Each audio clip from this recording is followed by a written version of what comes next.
Hello नमस्ते, स्वागत आहे तुमचं रुचिराज किचन या चॅनलवरती. तुम्ही इकडे पाहू शकतात की मी आणि आशिष जे आहेत ते आम्ही इकडे हैदराबादला चाललेलो. अगदी 2-3 दिवस मस्तपैकी तिकडे फिरण्यासाठी आणि एक्सप्लोअर करण्यासाठी. तर इथे आमची संध्याकाळची ट्रेन म्हणजे रात्रीची 11:05ची ट्रेन होती LTTवरून.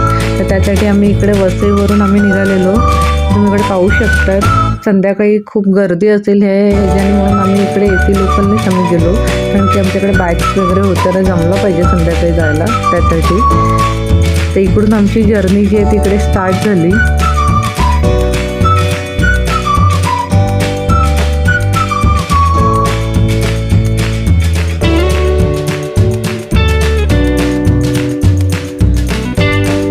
आणि आम्ही इकडे LTTला पोचलो तर तिकडे तुम्ही पाहू शकता तर आमची इकडे होती दुरंतो एक्सप्रेस आणि ती तिकडे ऑन टाईम प्लॅटफॉर्मवरती लागलेलीच होती. म्हणजे जवळजवळ ते 1 ते 1.5 तासच तिकडे लागलेली असते. म्हणजे त्याचा हे स्टार्टिंग पॉईंटच हा होता LTTवरून तर डायरेक्ट सिकंदराबाद असतो ते इकडे लागलेलीच होती. आणि आमचं रिझर्वेशन जे होतं ते फर्स्ट AC होतं. तर तुम्ही हे जे कंपार्टमेंट जे पाहू शकता असे कलरफुल जे आहेत ते सगळे हे फर्स्ट ACचे असतात. आणि पुढे जे आहे ते सेकंड AC, 2 टायर, 3 टायर तसं सगळं ते चालू होतं. आमच्याकडे फर्स्ट AC होतं. तर मी मला दाखवते की फर्स्ट AC कंपार्टमेंट जे आहे ते कसं असतं दुरंतो एक्सप्रेसचं.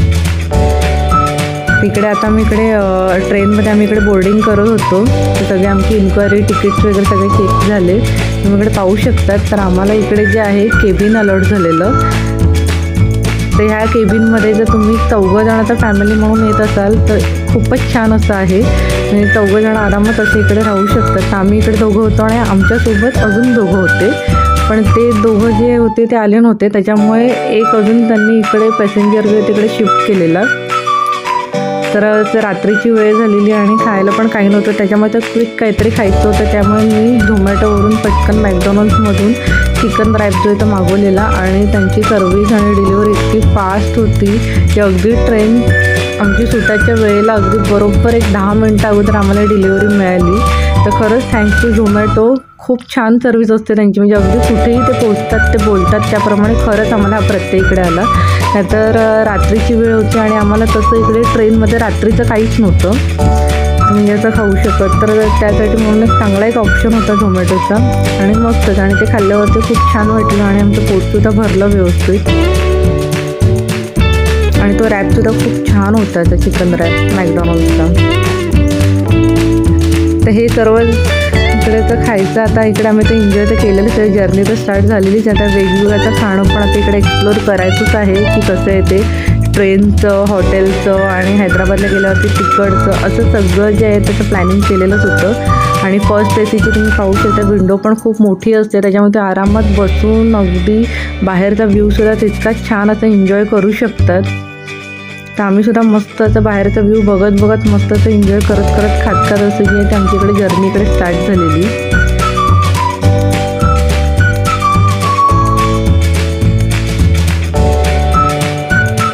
आता रात्री इकडे झोपायची वेळ झाली तर त्यांच्याकडून आपल्याला इकडे जे जनरली जे टॉवेल ब्लँकेट जे आहेत तिकडे प्रोव्हाइड केले जातात.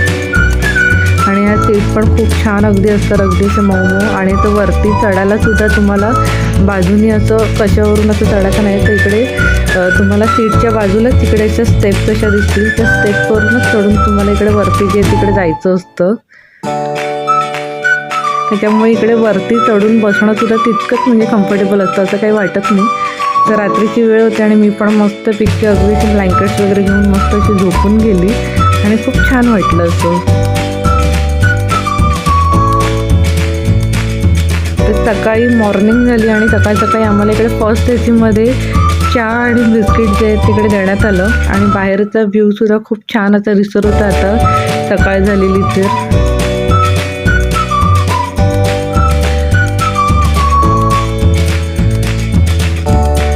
तर आम्ही सकाळी मस्तपैकी चहा आणि बिस्किट खाल्लं.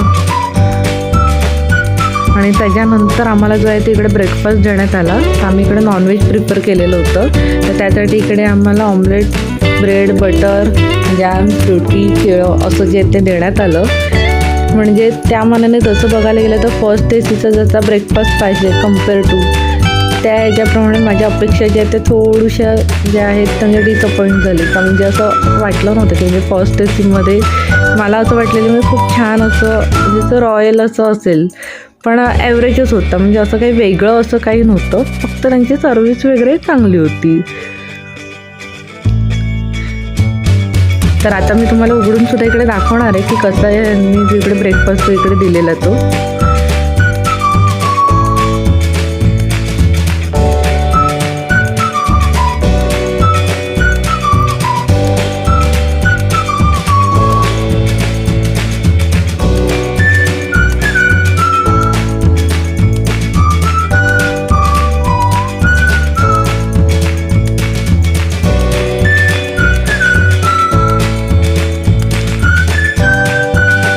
आणि जे व्हेजवाले होते त्यांच्यासाठी कटलेट आणि ब्रेड असं इकडे सेटअप होता त्यांच्या ब्रेकफास्टचा. आणि नॉनव्हेजवाल्यांसाठी ब्रेड ऑमलेट असं होतं. तुम्ही इकडे ऑमलेटसुद्धा पाहू शकतात की कसं होतं ते.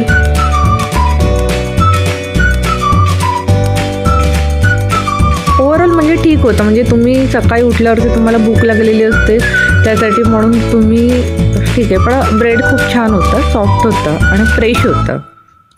तर त्याच्यावरती मस्तपैकी मी इकडे बटर वगैरे लावलं आणि मस्त इकडे ऑमलेट हे ब्रेड मस्त इकडे एन्जॉय केलं मी. त्यामध्ये थोडीशा व्हेजीस होत्या, म्हणजे बीन्स आणि कॅरेट असं थोडंसं टाकलेलं होतं. इकडे मस्तपैकी बसून आम्ही सकाळी हा ब्रेकफास्ट तिकडे असं एन्जॉय केला. आणि ट्रेनसुद्धा आमची 2 तास आमची लेट झालेली. म्हणजे जी ट्रेन आमची इकडे 11:30 12:30ला जी पोचणार होती ती आमची दीड वाजता आम्ही तिकडे पोचलो, 1:30 पावणे 2ला.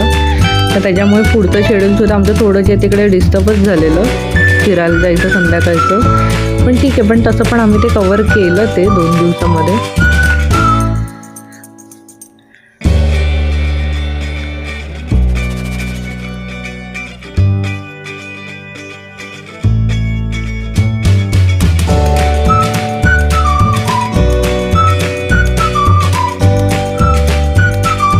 इकडे नाश्ता करून झालेला आणि आता आतुरता होती की कधी एकदा सिकंदराबाद येते का. सिकंदराबादवरून सुद्धा आम्हाला पुढे हैदराबादला जे आहे ते जायचं होतं.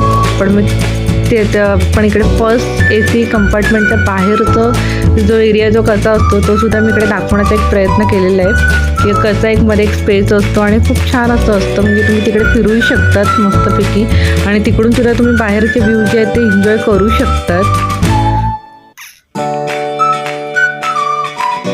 आणि कोणाचंही तिकडे डिस्टर्बन्स नसतं. अशा प्रत्येकाच्या केबिन्स कुपे जे आहेत त्याचे असतातच. कुपे म्हणजे 2च सीट असतात. आम्हाला केबिन अलॉट होती त्याच्यामुळे तिकडे 4 सीट होत्या अशा. पण असं काही असं वाटत नाही, एकदम सेपरेटच असं असतं. त्याच्यामुळे कोणाचाही डिस्टर्बन्स नसतो तिकडे, कोणी येत जात नाही.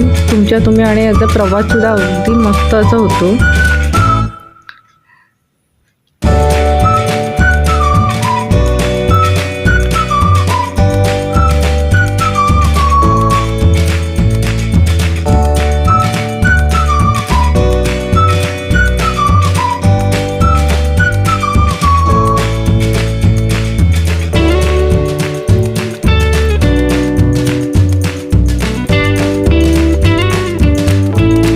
फायनली आम्ही ज्याची वाट बघत होतो ते म्हणजे सिकंदराबाद स्टेशन जे इकडे आलेलं. आता आमच्या इकडून आमची पुढची जर्नी जी स्टार्ट होणार होती ती होती ती हैदराबादला.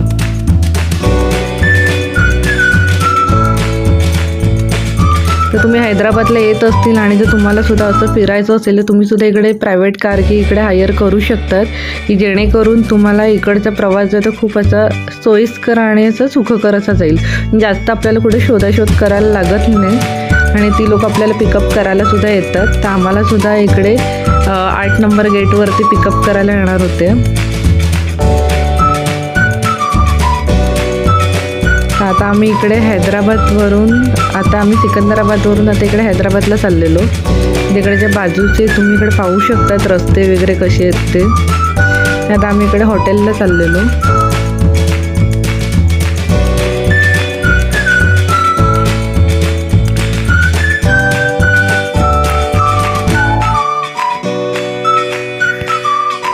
जवळजवळ इकडे 2:30 वाजून गेलेले आणि आम्हाला खूप भूक लागलेली, तर आम्ही इकडे आता सगळ्यात पहिली बिर्याणी इकडे ट्राय केली हैदराबादला गेल्या ती होती मटण बिर्याणी आणि अतिशय सुंदर आणि इतकी फ्लेवरफुल असते ही.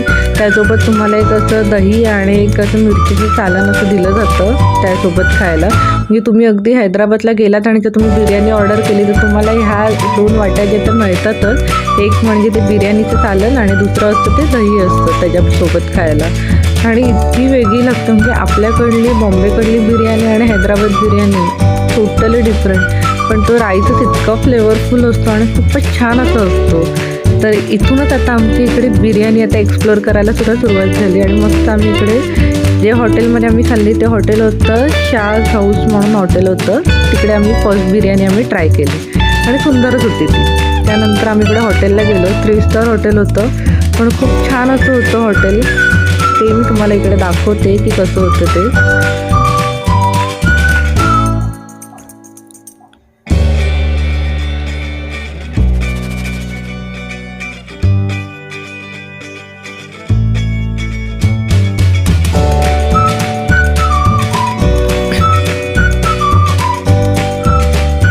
तिकडे आता आम्ही फायनली जे आहे तिकडे आता हॉटेलच्या रूमवरती आम्ही इकडे एंट्री केलेली.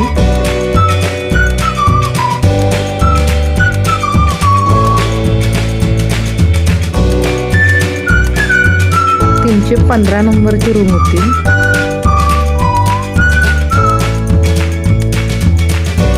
तर आता संध्याकाळ झालेली आणि त्याच्यानंतर आम्हाला कुठेतरी जायचं होतं, कारण की आम्हाला वेळ घालवून फायदा नव्हता, कारण की आमचं सगळं शेड्यूल जिथे ठरलेलं आणि ऑलरेडी इकडे ट्रेनसुद्धा लेट झालेली.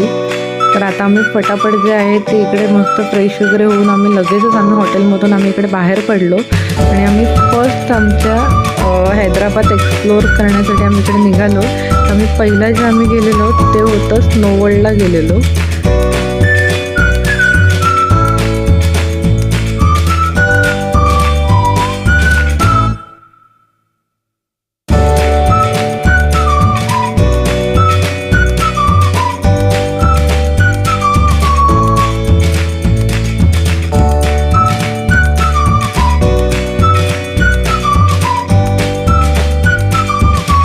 संध्याकाळी आता मी इकडे हैदराबाद बघतच चाललेलं आणि खूप छान एक असं सुंदर असं इकडे बनवलेलं आहे. आणि इकडे टुरिस्ट अट्रॅक्शनसुद्धा खूपच छान आहे.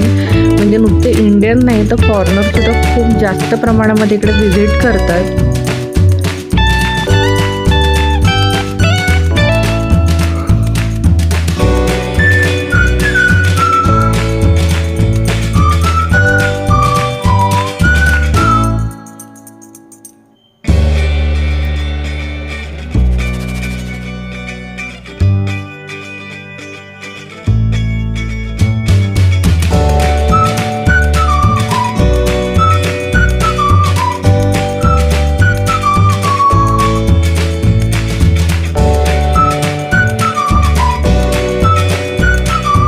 तर आता आम्ही इकडे जे आहे तिकडे स्नो वर्ल्डच्या इथे आलेलो. इथे आम्ही अशी इकडे 2 तिकीटची इथे घेतलेली आहे आणि इकडे पर पर्सन इकडे चार्जेस होते ते 700 होते. तुम्ही 1 आवरसाठी इकडे स्पेंड करू शकतात. आणि जर तुमची छोटी लहान मुलं असतील तर इकडे अजूनही दुसऱ्या वेगवेगळ्या ॲक्टिव्हिटीजसुद्धा आहेत, त्यासुद्धा तुम्ही इकडे एन्जॉय करू शकतात. तर त्या 700 रुपीजमध्ये तुम्हाला इकडे जॅकेट्स, गमबूट, ग्लोव्ज सगळं जे आहे ते हँड ग्लोव्ज वगैरे, सॉक्स वगैरे सगळं दिलं जातं. तर तुम्ही ते घालूनच आतमध्ये जायचं आहे, कारण की आतमधला जो बर्फ जो आहे तो आर्टिफिशियली बनवलेला आहे, नॅचरल बर्फ नाही आहे. त्यासाठी म्हणून त्या बर्फाचा एक वेगळा त्राससुद्धा आपल्याला इकडे होऊ शकतो, कारण की आपल्या बॉम्बेच्या लोकांना एवढ्या थंडीची गरज म्हणजे अशी हे सवय नसते कधी. तर आम्हीसुद्धा सगळ्या ज्या आहेत त्या प्रिकॉशन्स त्या घेतल्या आणि त्याच्यानंतर तिकडे सुद्धाचे एंट्री करायला त्याच्यानंतरच आमच्या इकडे तयारी वगैरे केली आणि मगच आम्ही तिकडे आतमध्ये एंट्री केली. त्यांचा तर प्रत्येकाचा शो असतो 4चा 5चा 1-1 तासासाठी असतो. तर तुम्ही इकडे आतमध्ये जाऊन तिकडे जो तो एन्जॉय करू शकतात. आणि जर तुम्हाला असं खरंच असं वाटलं की बाबा मी अजून नाही इकडे बसू शकत, तुम्हाला बाहेर यायचं आहे, तुम्ही बाहेरसुद्धा येऊ शकतात. पण ज्यावेळेला आपण एवढे 700 रुपीजचे इकडे आपण स्पेंड करून जात असतो आतमध्ये, तर ते नक्की तेवढं तरी आपण इकडे एन्जॉय केलंच पाहिजे. तर आम्ही गेलो त्यावेळेला इकडे स्कूल पिकनिकसुद्धा इकडे आलेले होते, त्याच्यामुळे ती लहान मुलंसुद्धा होती, तेवढीच ती धमाल होती त्यांची. कारण हे खरं म्हणजे ॲक्च्युली लहान मुलांसाठी खूप छान आहे असं एन्जॉय करायला. इथे बर्फामध्ये खेळू शकतात, मस्त असं हे करू शकतात, तर त्यासाठी खूप छान आहे. आणि त्या ॲक्टिव्हिटीज पण आहेत तिकडे तशा करायला. म्हणजे तिकडे तुम्ही बास्केटबॉल वगैरे खेळू शकतात, वरती त्यांना क्लाइम्बिंग वगैरे पण होतं, ते वरती पण चढू शकतात. तर खूप छान छान असं होतं. तर आम्हीसुद्धा थोडंसं लहान होऊन इकडे खेळण्याचा प्रयत्न केला.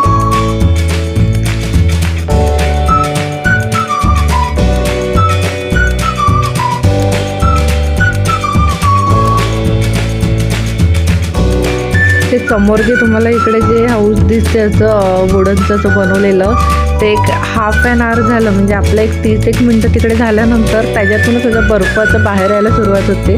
आणि तो बर्फ जो होतो तो खूपच छान आणि मस्त असं वाटतं. तसं वाटतं की तसं आपल्याला इकडेचं स्नोफॉल चालू झालं आहे का काय असं वाटतं.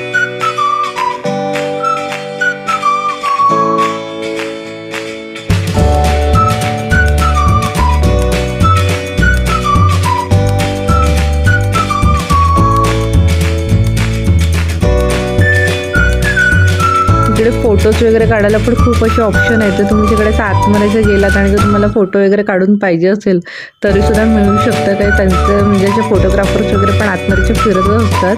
तर इकडे बड्याचे फोटो काढून तुम्हाला तिकडून त्या प्रिंटसुद्धा करून मिळते. त्याच्यामुळे काही मुवमेंट जे आहेत ते आपण मोबाईलमध्ये तर आपण कॅप्चर करतो, पण एक फ्रेम म्हणून आणि एक फोटो म्हणून सुद्धा नेहमी आपल्यासोबत इकडे राहू शकतात. आम्हीसुद्धा इकडे फोटोशूट केला आणि फोटो काढून घेतले.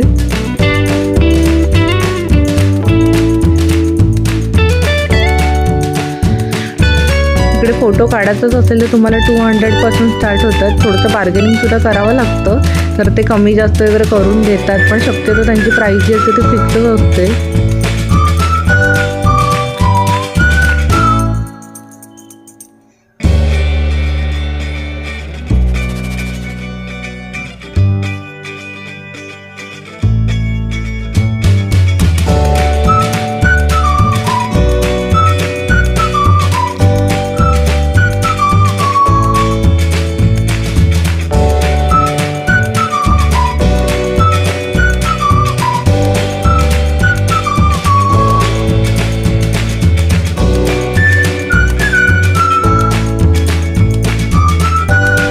बघा, आता मी तुम्हाला मगाची जशी बोललेली एक अर्धा तास झाल्यानंतर इकडे स्नोफॉल व्हायला सुरुवात होते.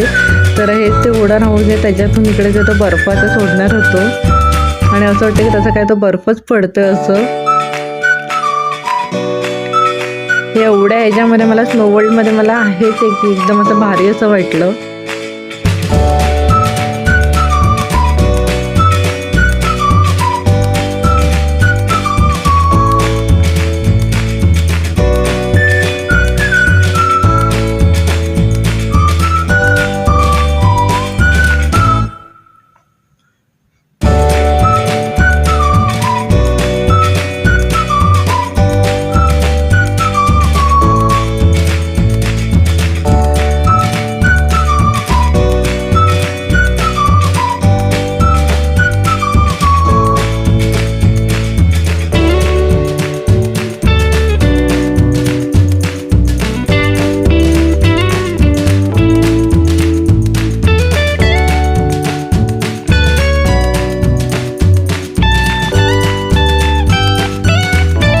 तर आता इकडे स्नो वर्ल्ड एन्जॉय केल्यानंतर आमचं सेकंड डेस्टिनेशन होतं ते होतं लुबिनी पार्क. तिकडे आम्ही गेलो तर तिकडे रात्रीचा जो येतो लेझर शो वगैरे बघण्याचं खूप मोठं असं अट्रॅक्शन असतं.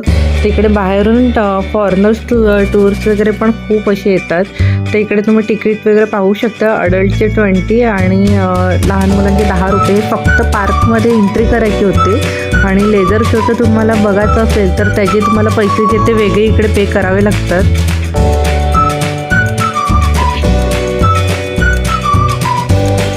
आम्ही इकडे सुरुवातीला जे ते पूर्ण इकडे लुबिनी पार्क जे ते पूर्ण आम्ही इकडे एक्सप्लोर केलं की कुठे काय काय आहे, कसं आहे. हुसेन लेक कसं तिकडे बोटिंग्स वगैरे पण चालू होत्या रात्रीच्या, पण रात्रीची वेळ होती त्याच्यामुळे शक्यतो आम्ही ते अवॉइडच केलं तिकडे जायचं. आणि खूप अशी गर्दीसुद्धा अशी होती, पण आम्ही मस्त तिकडेच असं फिरत होतो. आणि त्याच्यानंतर आम्हाला इकडे लेझर शोसुद्धा बघायला जायचं होतं की ते तिकडचं मेन सेंटर ऑफ अट्रॅक्शन होतं की कसं असतं तो. आम्ही त्याचंसुद्धा इकडे तिकीट काढलं आणि तो लेझर शो बघण्यासाठी आम्ही गेलो.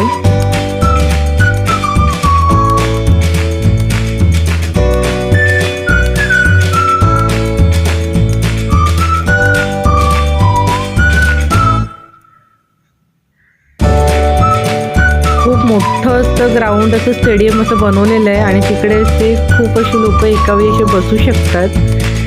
आणि इकडे हा लेझर शो तर आम्ही इकडे दोघांनी मिळून इकडे एन्जॉय केला. तर तुम्हाला सुद्धा या पार्कमध्ये जायचं असेल तर रात्रीच्याच वेळी जा, म्हणजे तुम्हाला अशा प्रकारचे इकडे लेझर शो वगैरे जे ते बघायला मिळतील आणि खूपच छान असतात असं बघायला.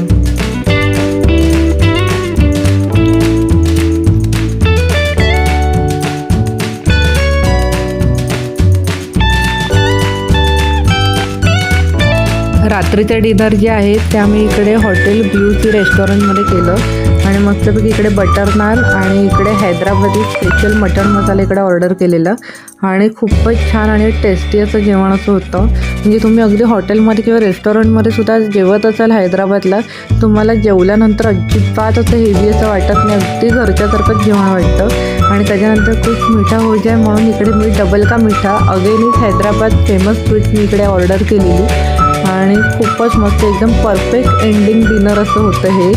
आणि खूप छान आणि वेगळंच असं एक्सपिरियन्स असं होता आणि खूप छान असं वाटलं. तर अशा प्रकारे आम्ही इकडे डे 1 जो आहे आमची जर्नी आणि डे 1 कसा आम्ही इकडे हैदराबादमध्ये एक्सप्लोअर केला ते मी दाखवण्याचा ह्या व्हिडिओमध्ये पुरेपूर प्रयत्न केलेला आहे. तर तुम्हाला आजचा हा व्हिडिओ कसा वाटला ते मला कमेंट बॉक्समध्ये कळवायला विसरू नका. आणि अजूनही जर तुम्ही रुचिताज किचन या चॅनलला सबस्क्राईब केला नसेल तर प्लीज माझ्या चॅनलला सबस्क्राईब करा. तर पुन्हा आपण भेटू एका नवीन व्हिडिओमध्ये. तोपर्यंत bye bye. Thank you so much for watching my video. Bye.